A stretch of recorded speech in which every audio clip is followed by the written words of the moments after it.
안녕하세요. 반갑습니다. 오늘은 미래가 원하는 아이, 우리 아이들이 미래가 원하는 아이가 돼야 되는데, 그러기 위해서는 공부를 해야 되죠.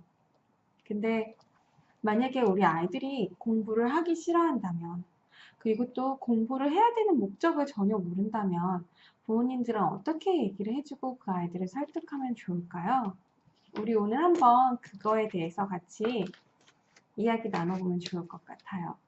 아이들이 공부를 열심히 해야 되는 나이인데 공부를 열심히 하지 않고 놀거나 게임을 하고 있으면 우리 시청자 여러분 부모님들은 아이들에게 어떻게 이야기를 하시나요? 만약 중학생 정도만 돼도 아이들이 지식과 정보만 어른들에 비해서 부족하지 판단 능력은 어른들과 같기 때문에 아이들에게 왜 공부를 하지 않는지에 대해서 물어본다면 나름의 타당한 이유를 들 거예요. 그리고 이렇게 물어보겠죠.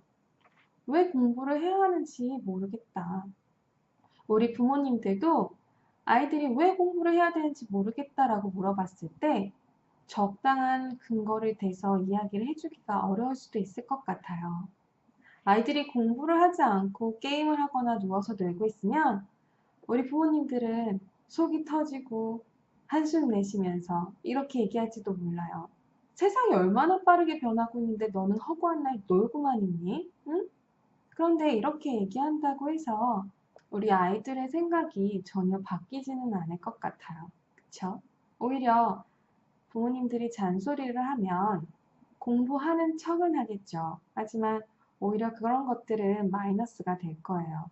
미래가 원하는 아이 이 책의 160페이지에 보면은 어른들은 이제까지 경험으로 공부를 많이 하면 인생에서 더 많은 기회를 얻을 수 있고 이것이 꽤 큰 차이를 만든다는 것을 알고 있대요. 하지만 우리 아이들은 이런 것들을 직접 경험할 기회가 없었기 때문에 부모님들이 아무리 이런 이야기를 해봐도 아이들은 납득이 되지 않을 거예요. 그렇다고 해서 성인이 될 때까지 아이들이 막연하게 공부하지 않고 기다려주기에는 그 시간이 너무 아까울 거고요. 이때 아이들에게 해줄 수 있는 가장 큰 선물은 바로 경험과 정보를 제공해 주는 거예요. 미래에셋의 박현주 회장님이요. 중학생 아들이 하도 공부를 안 하고 놀기만 좋아해서 안 되겠다 싶어서 친구들과 중국으로 여행을 보냈대요. 그랬더니 놀기만 하던 아들이 갑자기 공부를 하겠다면서 열심히 공부를 하기 시작을 했대요. 박현주 회장이 아들에게 중국 여행을 보내면서 어떤 것들을 구체적으로 보여주었고 어떤 걸 여행시켰는지 우리는 알 수 없지만 어쩌면 중국의 발전된 대도시를 보여줬을 수도 있고 아니면 열악한 환경에서 최선을 다해서 열심히 일하는 사람들의 모습을 보았을지도 몰라요. 어쩌면 우리가 생각하는 그런 평범한 것들이 아닐 수도 있겠죠. 박현주 회장님은 돈이 많은 회장님이시니까 주변에 아는 사람을 통해서 알리바바나 텐세트 같은 거대한 대기업들을 탐방하게 도와주었을 수도 있어요. 하지만 여기서 중요한 것은 박현주 회장님은 아이들에게 잔소리를 하거나 공부를 강요한 것이 아니라 세상을 경험할 수 있는 기회를 주었다는 거예요. 저는 제가 생각했을 때 아이들 공부를 싫게 만드는 방법은 정말 간단하다고 생각해요. 어떻게 하면 아이들이 공부를 싫어하게 만들 수 있을까요? 공부를 하기 싫게 만드는 방법은 너무 간단한 것 같아요. 공부에 대한 이미지를 부정적으로 만들어주는 거예요. 강요하고, 억압하고, 비난하고, 혼내고. 그러면 어떤 과목이라도 금방 싫어질 수밖에 없을 것 같아요. 그런데 우리들은 아이들에게 공부를 열심히 가르치기 위해서 은연중에 이 부정적인 이미지들을 많이 사용을 하는 것 같아요. 혼내기도 하고, 벌을 주기도 하고, 말로 혼내지 않으면 크게 한숨이라도 쉬죠. 답답해서. 그런데 이 미래에셋의 박현주 회장님은 공부를 안 하는 아들에게 강요하거나 혼내면서 공부를 시키기보다 중국 여행을 통해서 경험과 정보를 줌으로써 아이들이 스스로 직접 공부의 목적과 방향을 찾아 나갈 수 있도록 도와준 좋은 사례인 것 같아요. 죽음을 앞둔 사람들에게 죽음을 앞둔 시점에서 지금 가장 후회가 되는 것이 어떤 것이냐 물어보니까 여러 가지 답이 있었는데 그 중에 1위는 내 마음대로 하고 싶은 일을 다 해보지 못한 것이었대요.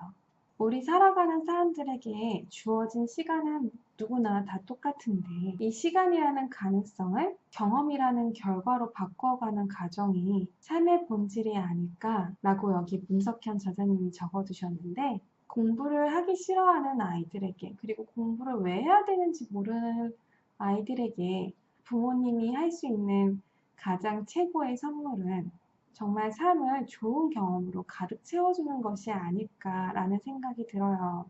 공부를 안 한다고 너무 실망하거나 다른 아이들과 비교하면서 비난을 하거나 강압적으로 자리에 앉혀서 공부를 시키기보단 아이들이 더 큰 세상에 눈을 뜨고 어떤 삶의 목적을 찾을 수 있도록 부모님께서 간접적으로 도와주시는 것들이 정말 큰 도움이 될 것 같아요. 아이들에게 강요하고 강압적으로 공부를 시켜봤자 잠깐 공부를 하는 척 하겠지만 그 아이의 인생에 오히려 마이너스를 주는 행동이 될 거예요. 미래가 원하는 아이 문석현 작가님은 공부를 왜 해야 되는지 모르는 아이들에게 부모님이 해줄 수 있는 가장 큰 선물이 바로 경험과 정보를 제공해 주는 것이라고 하는데 저는 거기에 한 가지를 더 추가해서 말씀드리고 싶어요. 공부를 왜 해야 되는지 모르는 자녀들에게 그 아이가 공부에 대해서 긍정적인 이미지를 가질 수 있도록 충분한 칭찬을 주는 것도 중요하다고 생각을 해요.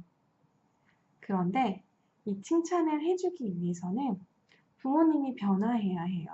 아이들을 혼내고 다그치기 위해서는 아이들에 대한 기대치를 이만큼 높여놓으면 충분히 혼내고 충분히 다그칠 수 있어요.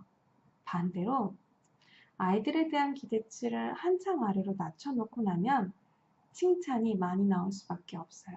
만약 내가 아이들을 가르치고 있는데 계속 혼내고 언성이 높아지고 있다면 지금 가르치고 있는 부모님 내 자신을 다시 한번 돌아보고 내 기대치가 너무 높아져 있어서 아이를 혼내고 있지는 않은가 라고 다시 한번 점검을 해보시는 게 좋은 것 같아요.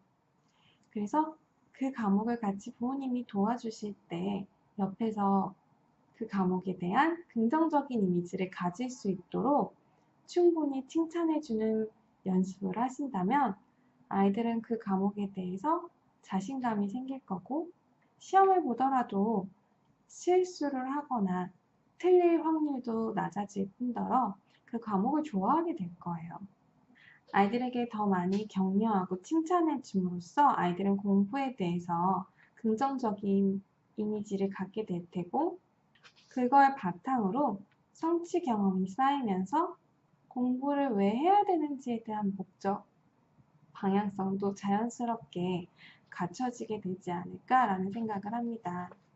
그래서 만약 우리 아이들이 공부를 하기 싫어하고 왜 공부를 해야 되는지 모를 경우에 부모님들은 아이들에게 좋은 경험과 좋은 정보를 줄 수 있도록 노력을 하셔야 되고 또 아이들에게 공부에 대한 긍정적인 이미지를 가질 수 있도록 많은 칭찬과 격려가 있다면 아주 더할 나위 없이 아이들을 변화시킬 수 있을 거라 생각이 듭니다.